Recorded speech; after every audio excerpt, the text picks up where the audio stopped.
fracture in the level of clinical ortho. Now Akshay Vashni and the team will present the case study.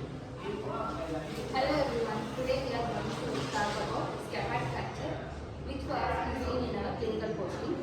A patient was a 22-year-old male who fell on an outstretched hand while playing football. He complained pain on the thumb side of wrist, swelling around the wrist, difficulty in gripping objects. On examination, we found that tenderness in the anatomical surface, pain on wrist extension, reduced grip strength. In X-ray, we confirmed that non-displaced fracture of scaphoid bone. The patient was managed with thumb spica cast immobilization. Next, about scaphoid fracture continued by Keshav. We are going to discuss about scaphoid fracture. Scaphoid bone is one of the carpal bone located on the thumb side of the wrist, as we know. It is the most commonly fractured carpal bone. The mechanism of the injury was fall on an outstretched hand. The important clinical sign is tenderness in the anatomical surface. Then why it is serious? Let me see. The scaphoid has poor blood supply, especially to its proximal part. Because of this complaint, delayed union, non-union and avascular necrosis can occur if it is not treated properly. Next will be continued by Sridevi. I am Sridevi. I am here to tell the medical management of scaphoid fracture. In our case, since it was a non-displaced fracture, the doctor advised thumb spinal cast for 6 weeks, avoid weight bearing, regular follow X-rays. If the fracture was displaced, surgical fixation using screws might be required. During immobilization, physiotherapy focuses on prevent swelling, reducing stiffness, maintaining mobility of joints. Hello everyone, myself Taruna. I am going to tell about the PT management of the scaphoid fracture. I am going to tell about the phase 1. It's immobilization phase, which is from 0 to 6 weeks of post-surgery.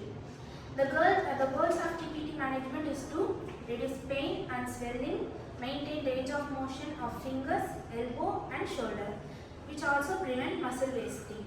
The treatment includes, I will demonstrate with the model. In the phase 1, active finger movements like flexion, finger flexion, extension, abduction and adduction. These movements are given, and then elevation for edema control, shoulder elevation, which is also given to prevent edema. And then patient education about gas care also given. We should avoid risk movements and weight bearing activities for preventing from further damage. Thank you. Hi everyone, I am Asa Sangeeta. So I am going to say about the physiotherapy management, which is post-immobilization phase.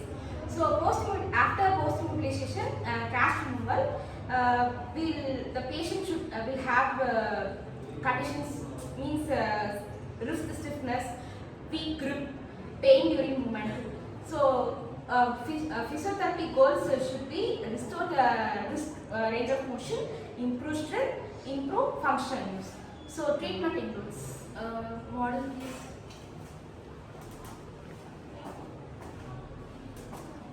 So an active or passive range of motion of wrist exercise should be done. So flexion, extension, ulnar deviation, radial deviation, this should be done.